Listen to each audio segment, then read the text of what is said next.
can change where the origin is of that lattice. So we can either position it or orient it to align to certain features, maybe that we'd like to have in the lattice. We can change the volume fraction or density. So you can go from basically completely empty to completely solid as a sort of percentage fill, but we can also apply as a sort of specific thickness if you want on the double lattice at least. And then finally, we can also do the cell size. So you can either do this by a count. So if you've got sort of bounding volume, you can say I want 4 cells in X, Y, and Z, or we can do that as a specific size where, let's say you want 10 millimeter unit cells. So just go into the single and let's make them slightly bigger cells. So this is just filling a volume with a lattice. We can very quickly apply a shell volume around that model as part of that lattice operation. So let's say we want to put a shell going in from the original surface. And if we put a slice plane up, you can see that we can slice this geometry in real time, so we can see it on the inside. And you can see that we can change some of these parameters either using sort of a slider action or a very specific value, or we can apply a variable to some of these things as well, which is going to be really great later for when we're doing our sort of parametric design exploration. So if I create a variable here, I'll just call that shell thickness. And we can go back. We can also put a variable on the density of the lattice, and I can accept that for now. Now, what's really great, and this power that we were saying about connecting implicit geometry to your non-implicit geometry, is that I can accept this implicit part. You can see that I have the history here where I imported the part and I created the implicit part from it. I can roll back the history and I can go back to that original model. And I can then say, well, what if I were to change that original model? So I can create a new sketch. I can sketch on the surface. And let's say we just want to put a hole in this model. So we'll put a 20 millimeter hole. And, we can put a dimension on there as well. So I can say that actually is going to be a variable. So we'll call it radius. Actually, it's diameter, but it's all right. And then we will go to the geometry tab. And here we can do B-rep modeling. So we can extrude this sketch that I've made. I can cut a hole in that original part. And if I roll the history forwards and I hide the original model, let's get the slice plane back up, that the volume that I put the lattice in has updated to match what my B-rep model has now. So they're intrinsically connected. There's a dependency on the implicit model to the B-rep model.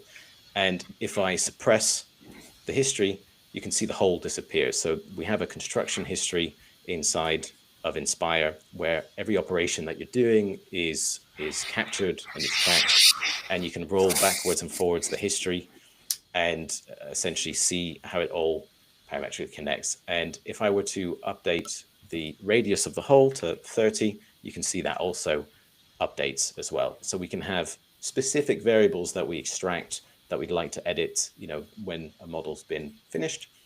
And we can then also change the geometry with just regular operations. Now, what's even more exciting is that, yes, we can put a lattice in that looks very uniform in this case, but it's more exciting to have something that's maybe less uniform. So at the moment, you can see the density and the cell size is the same everywhere. But actually, what if we wanted to change the density? So instead of having it based on that variable, we want to apply what we call field-driven design, where we can change parameters at every point in space. So we don't have this constant value for a parameter. We can use the sort of nature of implicit modeling, which is in its essence sort of fields, to drive this geometry. So by pressing this field button, I can now create a field and place a field right in here. So the default isn't particularly useful in this case, but I want to base it on, let's say, not the y-axis, the y-plane. And we want to go in Hold on. What's going on here? My field definition has, oh, it's 100 to 100%. That's why. There we go. Sorry. So we want a field that, you know, follows this gradient based on the distance to this plane that I've defined. And we want to go from, you know, let's say 10% density to 100% density. And you can see that the density of the cells change, you know, with respect to that driving function, which is the distance to the plane. And it doesn't have to just be a global plane. We can also use, you know, B-rep geometry, where I can say, well, let's make it, you know, cylindrical based on the feature on my B-rep, where I can then say, I want to change the density here. And because we're now going beneath, you know, 10% and down to 0, we can actually clamp it. So we make sure we never actually go beneath 10% because it's much more robust that way. And so we can have a feature that's based on the field based on that feature. So very quick little look at just implicit modeling in a nutshell, just this field-driven design, being able to link to your B-rep geometry. But something that's a little bit more exciting is trying to see this on a bigger workflow. So, for example, here is a model that Joe actually made. So it's starting completely from a sketch, and it moves all the way down, and you can see all the geometry operations that you have in here. So if I were to edit the sketch, you can see that this starts from a sketch that's got dimensions in it, it's got mirroring in it and everything else. And all the operations go through up until you get to a series of bodies that you see here on screen. So what we're doing here is we're going to be designing a cross-flow heat exchanger. So we've got a hot and a cold fluid sort of coming into this heat exchanger.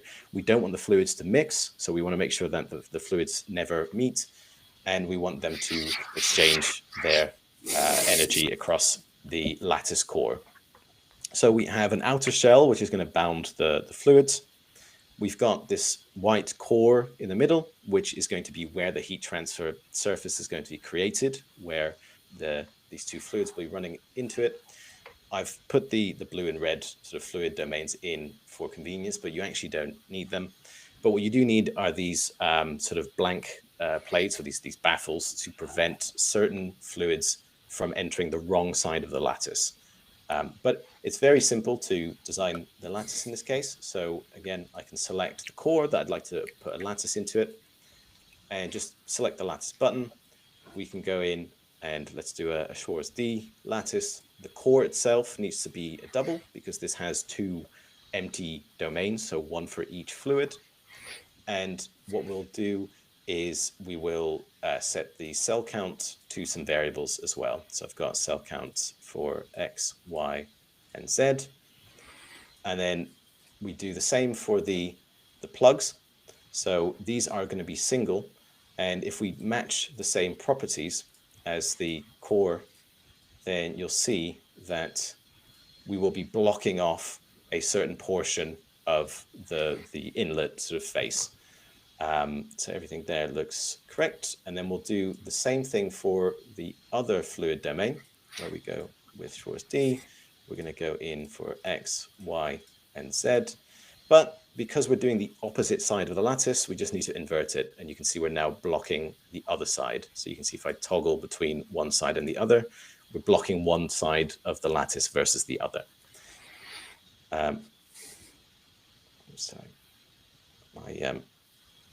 There we go. Yeah. So now finally, if you just Boolean everything together into a single body, you now have your lattice core. So if you look at that in from the shell, you can see that the fluid's going to go inside, and on this side it will meet one domain of that lattice core, and it will flow through and come out the other side.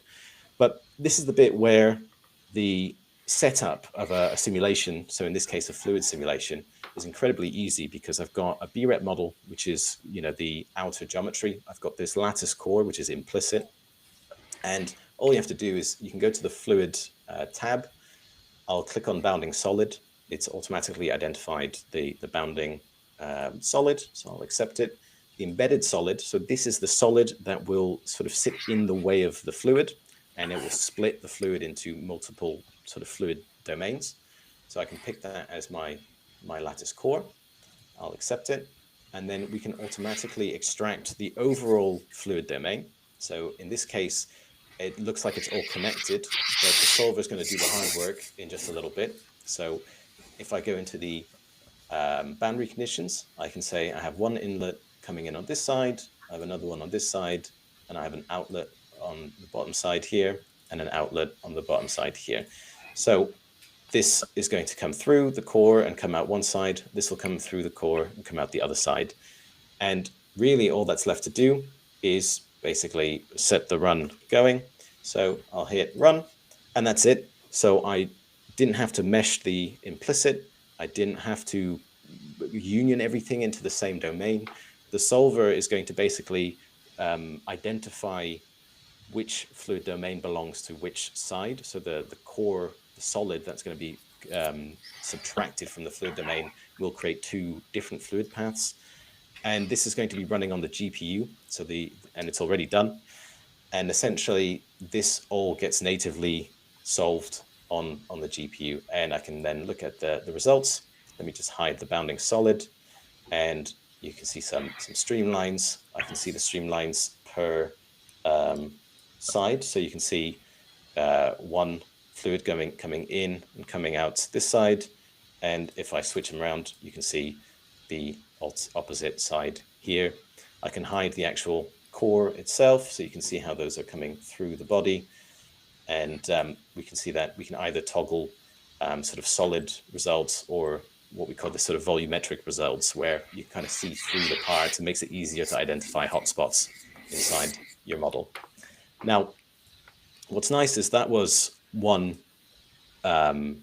potential setup for my geometry. Now, because we've designed this in a parametric way and we've got our design variables in, you can see that here was the core and here was the shell.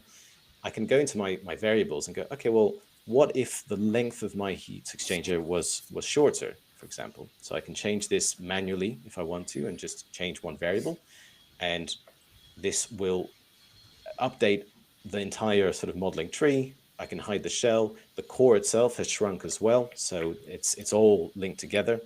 I can even have those variables that I had on my lattice core. I can update the cell counts. So I have more cells across the heat transfer domain. And if I wanted to, I could just immediately rerun another study, which you can do as many times as you want. You can, tweak the geometry. You can just run a simulation and make as many as you want. But what's more sort of useful to someone who's trying to explore a wide range of options is using the Design Explorer tool inside of Inspire. So this is where we can take these boundary conditions and we can take the variables inside of the model, and we can say, okay, let's do either an optimization or a design of experiments where we can pick which the variables we're interested in changing. So, that length potentially, and maybe the cell count X and Y. And then we can say, okay, well, we have the design variables. What are the ranges that we're allowing those variables to live in? Do we want them to be continuous? So they can be anything between the limits, or maybe you want very specific amounts of those variables. And then you can add a response. So you can say, for fluids, you could say, check the pressure on an inlet, or maybe the temperature difference, or maybe the velocity at the outlet, or anything that you can calculate as part of a CFD run, you can apply as a response. And if you want to apply a goal where you might want to have an objective, say maybe you want to minimize the mass, or maybe you want to minimize the pressure loss, maximum temperature distribution, you can add goals in here as well. Or maybe you have some constraints where you don't want the mass to be over a certain amount or below a certain amount, or the length needs to be a certain amount. So when you then run that study, depending on how many variables you're checking and how many runs you're doing, you can let that run. You can come back and you can see that when it's done, it's calculated all the different sort of variations for all of the different setups. And you can see that you can see the response node. So in this case, it's the pressure on the inlet. I can minimize and figure out which had the minimum pressure, I can then say, well, apply the variables from that run to my model. So in this case, well, here actually then, that was the ones that I did have already, but let's say I want to do a different variable. So maybe this one, apply the variables from run. It's going to update that model and it will come on screen. So that's the run that you had here. And then you can look at the results from that run.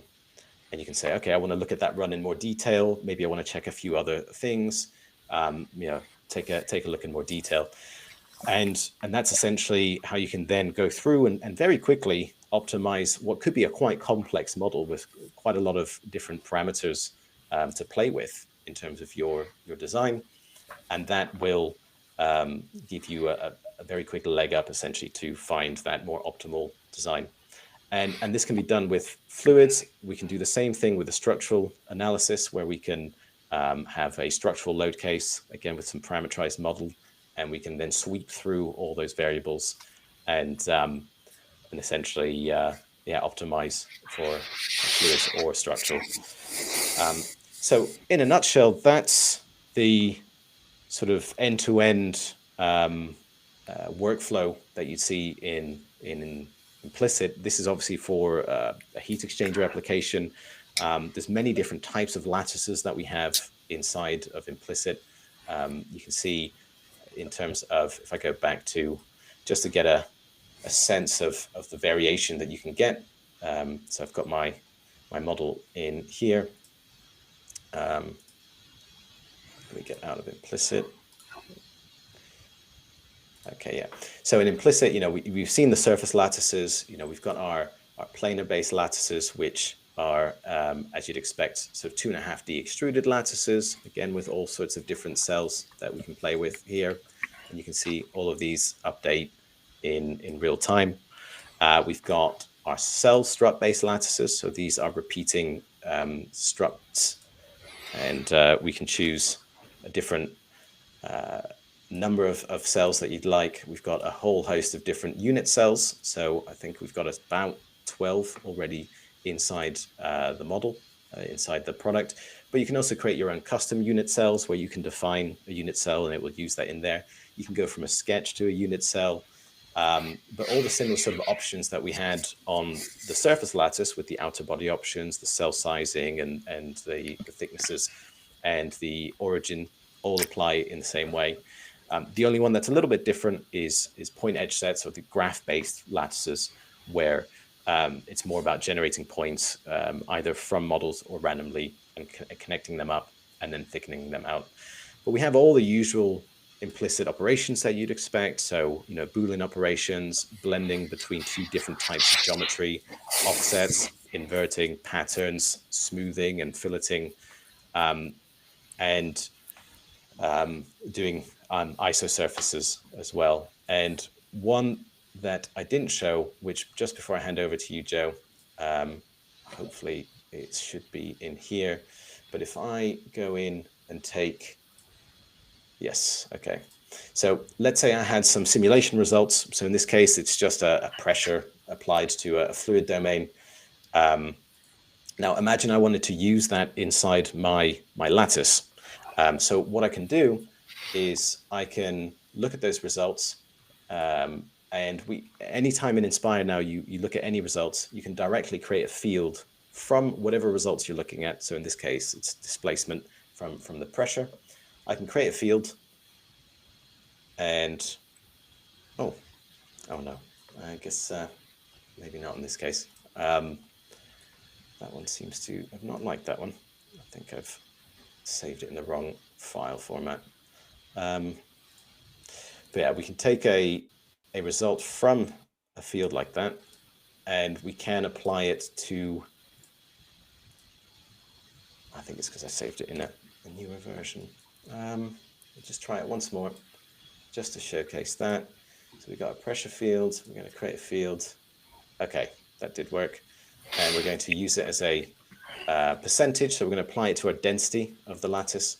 And so now if I put a lattice inside this model, let's say we have a certain number of unit cells like this, I can then use that field directly on that model. So you can see that the lattice updates based on that result that I just had inside the model. So if I turn it off, you can see that everything looks completely uniform. And if I apply that field on there, you can see that if you compared it against the results, the areas that had the lower displacement has the smaller cells. And you can change the mapping. So you can say, well, actually areas maybe of high stress, I want thicker cells. Areas of low stress, I want thinner cells. So that's one way of connecting up your data to your implicit geometry, which is just the sort of best way of connecting your external data or simulation data to your geometry. So I think that's about as much as I was going to be showing from the workflows around implicit modeling. So I think I'll probably hand it over to you, Joe, Yeah, to I wonder if we should just kind of circle back and sort of summarize everything that was shown there, Wesley. Like, obviously, this simulation-led design optimization is quite a nice aspirational goal for lots of people, isn't it? And but there's certain things that need to be in place for that to be a reality. One is obviously timeliness, like the solvers, all of the geometry and things like that have to update fast enough for it to be worthwhile. Also, there's the robustness, I think, going between the different geometry formats. So if you've got modeling stages spanning, 2D sketches through all your surface modeling, like traditional CAD work, and then you've got some implicit modeling in there as well, you're effectively creating a history-based recipe, aren't you? That you're sort of parameterizing as you go, and that's got to hold together robustly enough to be left sort of unsupervised. If you set the exploration running on the Friday evening and you come back on the Monday morning, you want it to have worked. And I think that's where a lot of the unseen hard work is on developing products like this, isn't it? To getting that to all sit together robustly to allow the computer to effectively work unsupervised, yeah. given the setup that you give it. I wonder if you've got any kind of like summary points around that, like what all the things that go into making this work, or even just possible. Yeah. Well, it's basically the crux of it is this nature of these different geometry representations all seeming seamlessly working all together, and the solvers knowing how to handle those different geometries when there's a mix of different geometries. And I think that's the bit that's typically quite difficult for traditional software to handle these workflows that span all these different types of geometry engines or kernels, setting up the boundary conditions and making sure that they stay on the equivalent surfaces that they need to, especially when the geometry updates or is being converted or changing different representations, and having that be robust even when you're doing different solves. And then, as you said as well, it needs to be timely where the solvers that we have. So Inspire has two structural solvers. One is SimSolid and one is OptiStruct. The SimSolid solver is an incredibly fast solver.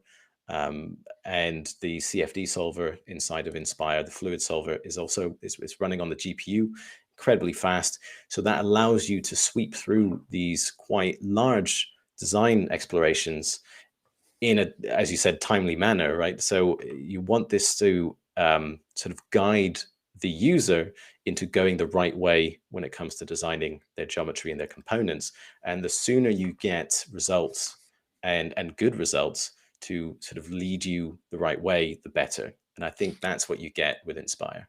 And I think I'm going to use the phrase like deliberate, very deliberate laziness in some of the approaches. And that sounds like a strange thing to say. For example, you didn't join the implicit modeling element with your lattice and heat exchanger to the traditional CAD surfaces. They were just left overlapping, basically. So the solvers need to be able to take that and understand what's going on. And there's a lot of hard work that goes into making that all hang together. Like you use that term embedded solid, where we just put the lattice in the way of the fluids. And it's only then once the fluid solver has done its preliminary analysis that it goes, oh, actually, this is a sort of two fluid system in a sense that is split by this lattice.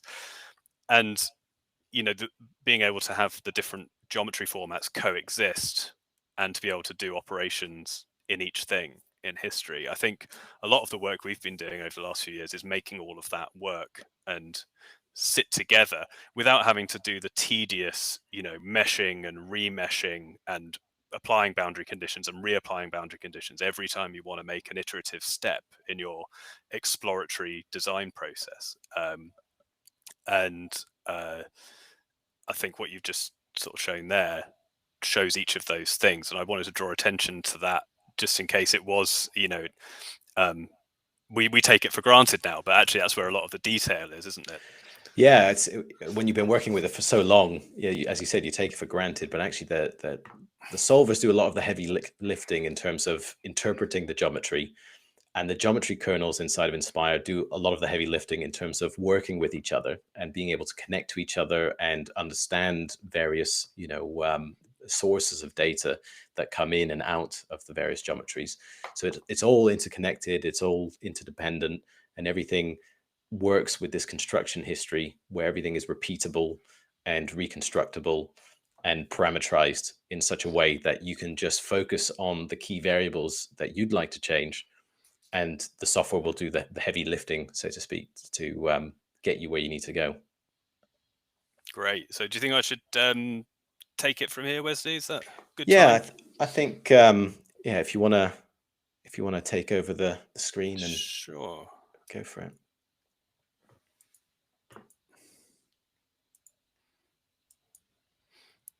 Hey Wesley, can you see my screen? I can, yeah. Nice. All right. So everything I'm about to talk about is a mix of existing capability and some upcoming functionality as well. And now one of the things that is sometimes an inevitable bit of the process that follows implicit modeling or other forms of modeling is that someone or something in your process requires a mesh, like an STL file or an OBJ file, and more recently things like the 3MF file format. It's still a lot of additive manufacturing work is done with meshes, or perhaps there's another bit of software in your process chain that doesn't speak the language of implicit modeling, and you need to go to a different format. Still find a lot of people needing to go to mesh, even though there are ways around that if it's some versions of additive manufacturing. But something we've been working really hard on recently is improving our meshing, both in terms of speed and functionality. So previously in Inspire, we had remeshing that would allow you to basically specify the size of a triangle edge length. And that was really great, but it was a one size fits all in that you gave one size and it would try and apply that everywhere. But if you're working with a geometry such as this, with a range of different features, and some of those features are sharp or some of those features have more curvature on them, there isn't really a one size fits all triangle size for this. So we've been working hard on our adaptive meshing. So just to give you a flavor of what happened. So when we did implicit modeling, the actual underlying mesh that you would extract from that field is built up of triangles of this size here, right? They're incredibly small, especially when you're at the higher resolutions. And whilst this is a nice way to capture sharp features like this, it's extremely wasteful in terms of processing times and the size of your mesh files if you try and apply that everywhere. And so we now have adaptive meshing that allows these triangle sizes to grow, and you can see they grow to be reasonably large if you have a flat expanse. But they are also curvature limited. So if I come down to these thinner parts of the lattice, whilst these are not next to a sharp feature, they are still in the presence of high surface curvature. And we don't want to necessarily sacrifice the accuracy of the shape. So we've grown from this very tiny size, but we have not grown much. And then because this lattice actually has one of, as Wesley called it, field-driven design effects, you can see the lattice getting thicker from side to side. They're able to grow slightly bigger on these larger ones. And again, on these, harsh trims, they've grown quite considerably. And so we still have all our old meshing options where you get to do a full remesh with a single triangle size, and that definitely has its place. But this adaptive meshing is that that trade-off between triangle budget and the quality with which you capture the shape of your part. So, yeah, tolerances would tend to be much better in this setting. So meshing is one way of getting out to in particular additive manufacturing machines or other softwares, but increasingly there are opportunities to avoid working with meshes. I think meshes absolutely have their place, but they can be quite data intensive. This is obviously quite a few triangles, and we are now looking forward to directly slicing implicit models as well. Now, I'm only going to say that in words. I'm not going to show it because it's something that's usually best shown on the software attached to the printer.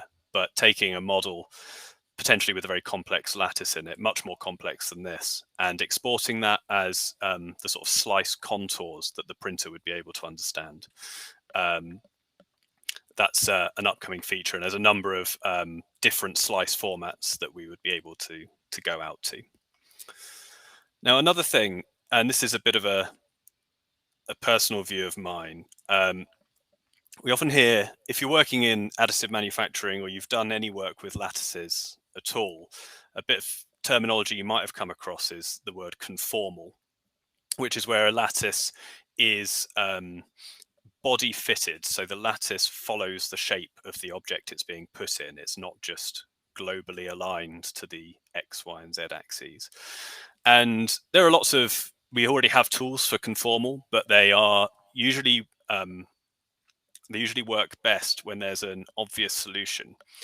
But sadly, there isn't always an obvious solution for how a lattice such as this one should follow a shape like this. And actually, if you ask different designers, they would probably each have their own preference as to how the lattice should follow this. And what we've done to try and deal with that is we've been working hard on custom conform tools. So if I were to go to my history and take a look at this conform, we now have a completely controllable cage of control points that shows how the lattice should arrange itself. This is on a 2D object, but these are completely movable in 3D, and you can snap those to surfaces, no problem. So I've picked out key corners, for example. And as I say, these are all completely movable and snappable. So I can move that to there and I can move it back, and it'll jump onto the surface if you want it to. We've got a number of convenience tools for aligning and distributing these control points, and you can add or remove detail in your control cage. And this means you get to be incredibly expressive with how lattices follow the contours of geometry. And this, if I accept this and go back to the 3D view, I'll just hide my BREP part. There we go. So if I sort of come around here, I've actually managed to mess that up. So let me focus on this region here. So each of these lattices ends in the same way, even though this shape is curving round. And I've been quite clever, but I've been quite deliberate in how I've, hidden some of the more like tightly distorted ones around here, so that you get, just an unprecedented level of control over how lattice structures, or lots of things really, wrap onto geometry. You can think of it almost like draping or wrapping it on and having that manual craft element to it. Now, this doesn't necessarily have to be a lattice, because we've also got a really big interest in other things as well. So we have a related but separate capability coming up that allows you to take 2D images, so photos, possibly just found online, that sort of thing, created yourself in another bit of software. And if I unhide the image, I have an image on a plane up here, which is just actually random noise in this case. And we have this warp map object in the history, which is a tool that you can use to do two things. Firstly, you can sample the image, and you can see one grid up here that samples the image in whichever way you like. And this will always be 2-dimensional. And then down here, we have a corresponding 3-dimensional grid, which allows you to take that image and wrap it in any way you like, just like the custom conform, onto the surface. And then when you combine that with some of the other tools like that you get with field-driven design and implicit modeling, you're able to start wrapping all kinds of interesting things, basically anything that was in this 2D image. So this was just noise to get a texture onto this bit of geometry. And the nice thing is that I could just go and swap that image out for a different type of noise or a different texture, maybe a knurling texture or something like that, and apply it with next to no work. And so this is just another example of draping. And, you know, noise, this is clearly functional, and absolutely textures can be a really important part of the functional design of a component. But there's also, you know, aesthetic work as well, where we can take, for example, an image like this, right? So this has been created by someone. To be honest, I found this online. So shout out to this individual who made this beautiful bit of artwork here, but also colored it by kind of depth. It's like a depth map, basically. And if I come up here, you know, we can absolutely use this to create a relief into objects. So this one is sat on a flat plane, and I'm controlling the level of offset based on the sort of whiteness or blackness of that image. And you know, your imagination can just run crazy when the source of information for your field-driven design is basically any image. Kind of lots and lots of fun. And I think just to wrap up on some other things, you know, we continue to work hard on our kind of beam or strut-based lattices, and we've now got what I think is a really complete tool set that allows you to create points. So this was part of the Stanford bunny, I think. So if I unhide that, yeah, it's a section of the ear from the Stanford bunny. So the interesting thing here is that we've got one very specific type of lattice on the surface, and then actually quite a different and more sparse lattice in the interior. And those were created separately under very specific rules about, you know, the point spacing and the beam lengths and the way they follow the surface. And then they've been harmonized into a single lattice with an operation that we call, you know, bridging. So we've got operations that work on the kind of underlying graph structure of these. So you can union them together, or you can bridge between them, and various things like that, so that you don't have to necessarily design your lattice structure as one thing. You can have a surface element, and then separately a very different interior volume element that I'm showing with, I've got a section plane on here. So you can see the way that's all contained, completely closed, no dangling beams, nothing like that.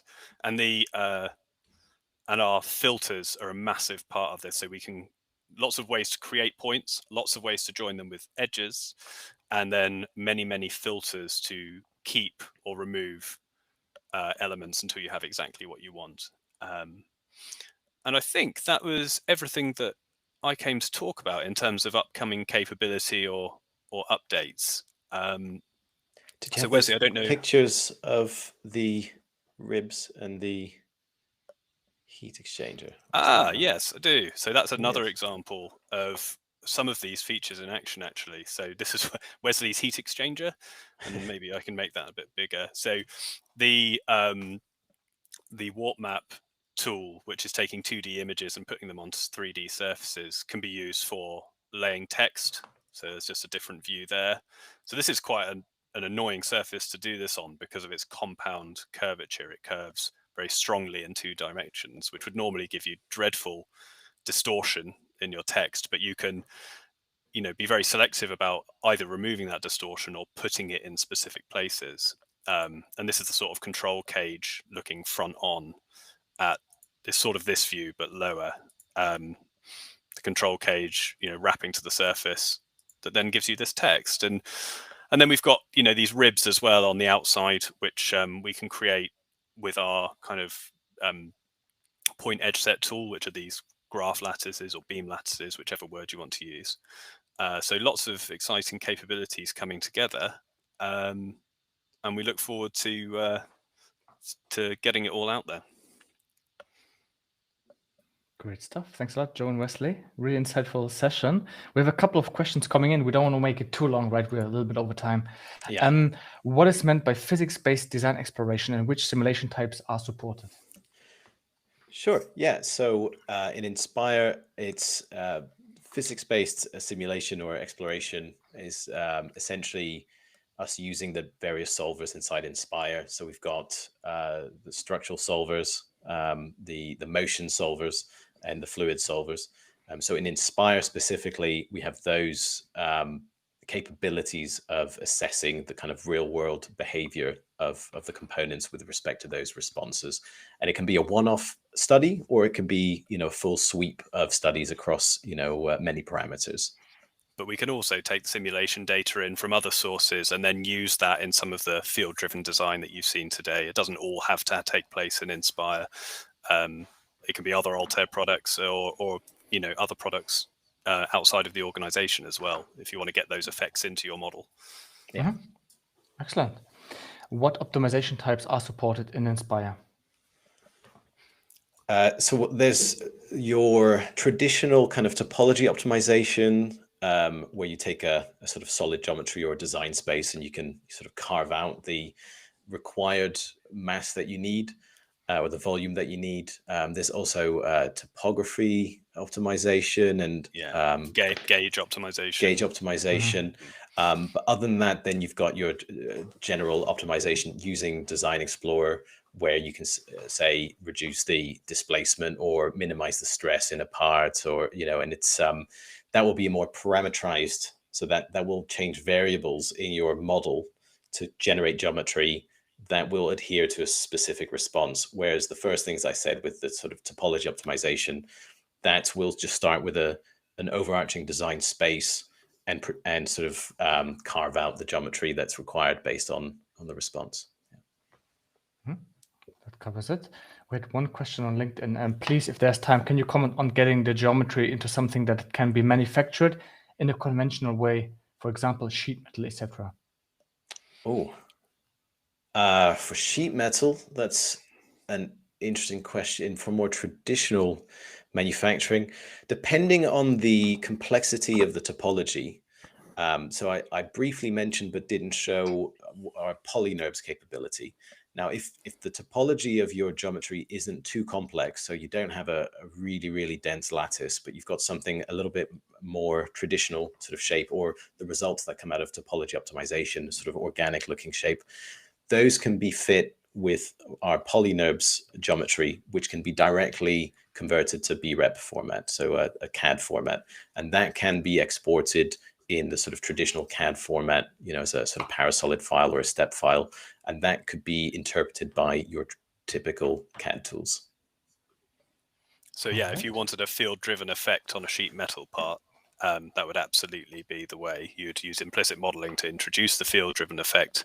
You would then fit a subdivision surface that we call polyNURBS to that, and then that can be converted into actual NURBS surfaces, which is what runs CAD basically, and away you go. Guys, excellent, guys. Joe and Wesley, thank you so much again. For any additional information, you can visit altair.com/inspire. Pretty straightforward. And if you have any more questions, I think people can reach out to you via LinkedIn. Right, guys? Yes, absolutely. Well, thank you very much for having us, Jousef. Yeah, thank you, Jousef. Thanks a lot.